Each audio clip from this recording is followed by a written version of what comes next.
Je savais que j'allais en enfer. Je savais que c'était l'ennemi qui venait me prendre. Parce que lorsque j'ai levé la tête, je regardais son visage droit dans les yeux. Il était énorme. Il ressemblait à un ange déchu avec des cornes de bélier. C'était horrible. J'ai regardé dans ses yeux, c'était comme regarder la mort et l'enfer. Le mieux que je puisse le décrire, c'est que c'était des ténèbres au sein de ténèbres. L'usage de drogue, puis son overdose, avait maintenu Randy Hicks dans les ténèbres depuis très tôt dans son enfance. Il avait grandi avec 8 frères et sœurs dans l'Illinois rural avec très peu de surveillance parentale.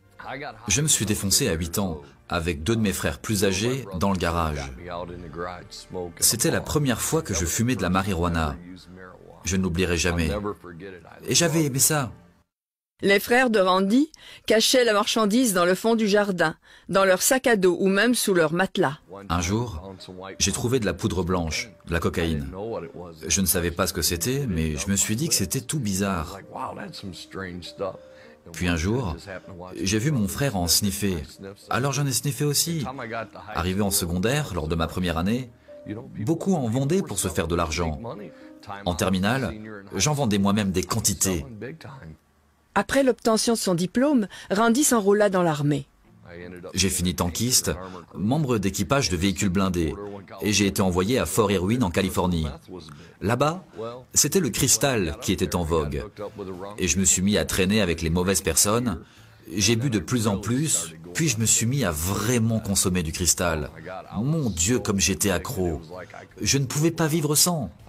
Je baignais dedans depuis le matin à mon lever jusqu'au soir quand je me couchais. J'ai vendu mes affaires pour m'en payer, puis j'ai été envoyé en désintoxication. Pour finir, j'ai été renvoyé de l'armée. J'étais vraiment ennuyé. J'avais eu une belle occasion de repartir sur de meilleures bases, et là j'étais retombé dans la drogue. Les choses ne firent qu'empirer. Randy passa 1 an en prison pour le cambriolage d'une station d'essence. Il était tellement défoncé qu'il ne se souvient même pas d'avoir menacé le caissier d'une arme. À sa sortie de prison, il fit une overdose. Il n'avait que 27 ans. Ils me couvrirent d'un drap blanc, parce qu'ils étaient persuadés que j'allais mourir. Puis ils ont appelé ma famille.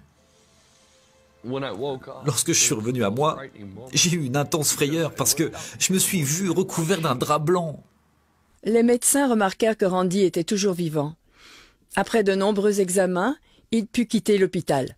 Mais même cette expérience de mort imminente ne suffit pas à lui faire reprendre le droit chemin.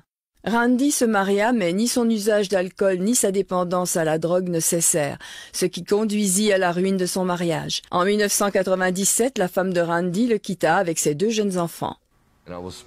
Même lorsque j'étais avec mes enfants, je buvais et je fumais de l'herbe et je prenais un peu de coke.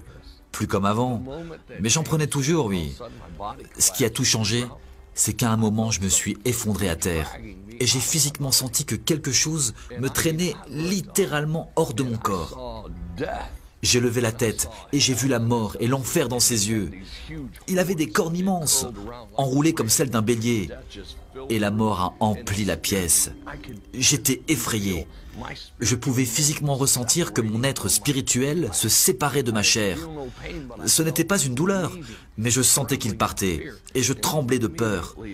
Je suis tombé sur mon visage, et j'ai hurlé. « Jésus, pardonne-moi mes péchés. Seigneur, libère-moi de mes dépendances, prends-les toutes. Ne me laisse pas aller en enfer. Pitié. » Je le suppliais, je pleurais, je faisais tout ce que je pouvais. Puis au moment où j'ai regardé ma porte, elle s'est ouverte et j'ai vu une longue robe blanche et brillante. Il n'y a pas de blanc semblable dans le monde, c'est indescriptible. Et j'ai su sans l'ombre d'un doute qu'ayant invoqué Jésus, Dieu était intervenu pour me sauver. Depuis cet instant, je n'ai eu de cesse de connaître Dieu. Je voulais connaître Jésus. Je voulais connaître celui qui était venu me chercher alors que je savais sans le moindre doute que je devais aller en enfer. L'addiction de Randy à l'alcool et à la drogue fut immédiatement remplacée par une faim et une soif de Jésus. Je voyage pour raconter partout comment Dieu m'a tiré de là, ce que j'ai traversé et ce que ça peut vous faire, pour dire que Christ est la réponse. Lorsque vous invoquez le nom de Jésus, il est là, et il est prêt à vous accueillir. à vous pardonner tous vos péchés.